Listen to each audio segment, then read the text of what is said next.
Once upon a time, in a garden full of colors, Bee stories, colors and flowers. Bee stories, colors and flowers. ஒரு காலத்தில் ஒரு அமைதியான கிராமத்தில் ஒரு எளிமையான விவசாயி வாழ்ந்து வந்தான். அவன் அதிகம் பணக்காரன் இல்லை, ஆனால் அவன் எப்போதும் நல்ல மனதோடு தான் இருப்பான். வாழ்க்கையில் ஒரு வாத்து தான் அவனுக்கு நெருங்கிய துணை. நிறைய வாத்துகள் இருந்தாலும் ஒரு வாத்து தான் அதிசயமான வாத்து. ஒரு நாள் காலை வழக்கம் போல் அவன் வாத்தை பார்க்க போனான். அந்த நிமிஷம் ஒரு அதிசயம் அவன் கண்முன்னே நடந்தது. அங்கே மின்னும் ஒளிவிட்ட ஒரு தங்க முட்டை இருந்தது. ஆம், அந்த வாத்து தங்க முட்டை இட்டிருந்தது. அவன் அதிசயத்தோடும் நன்றியோடும் அந்த முட்டையை எடுத்தான். அந்த நாளில் இருந்து தினமும் ஒரு தங்க முட்டை கிடைத்தது. விவசாயியின் வாழ்க்கை மெதுவாக நல்லபடியாக ஆரம்பித்தது. வீட்டில் மகிழ்ச்சி, மனசில் நிம்மதி.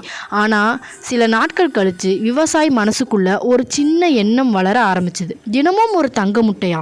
இதுக்குள்ளே இன்னும் எத்தனை முட்டை இருக்கும்? அனைத்தையும் ஒரே நாளில் ஓப்பன் பண்ணி எடுத்துடலாமா? என்ன பண்ணலாம் அப்படின்னு பேராசையோட ஆரம்பித்தான். அந்த பேராசை அவன் நிதானமான வாழ்ந்த வாழ்க்கையே மாற்றிவிட்டது. ஒரு நாள் அவன் ஒரு மிகப்பெரிய தவறு செய்தான். வாத்துக்குள்ள நிறைய தங்க முட்டை இருக்கும் என்று நினைத்தான். அதனால் அந்த வாத்தையே அவன் வெட்டி பார்க்க முடிவு செய்தான்.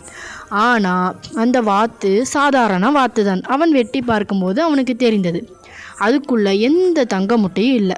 அந்த ஒரே நிமிஷத்தில் தினமும் அவனுக்கு செல்வம் தந்த அந்த அதிசயம் அவனாலேயே இல்லாமல் போயிடுச்சு. பின்னால் தான் அந்த விவசாயி உணர்ந்தான், பேராசை நல்லதையெல்லாம் எடுத்துக்கொண்டு போயிடும் என்று. நமக்கு கிடைக்கிறத பொறுமையோடு மதிக்கணும் என்று. ஒரு நாளில் அதிகமாக கிடைக்கும்னு ஆசைப்பட்டதால் தினமும் கிடைத்த செல்வத்தையே அவன் இழந்து விட்டான். அதுதான் இந்த தங்க முட்டையோட கதை. ஒரு பேராசை பிடிச்சா அது நம்மிடம் இருக்காது. இதிலிருந்து என்ன தெரியுதுன்னா, பேராசை பெருநஷ்டம். ஓகே சுட்டீஸ், இந்த ஸ்டோரி உங்களுக்கு பிடிச்சிருந்தா மறக்காமல் சப்ஸ்கிரைப் பண்ணி பெல் ஐக்கானை கிளிக் பண்ணிடுங்க. பாய்.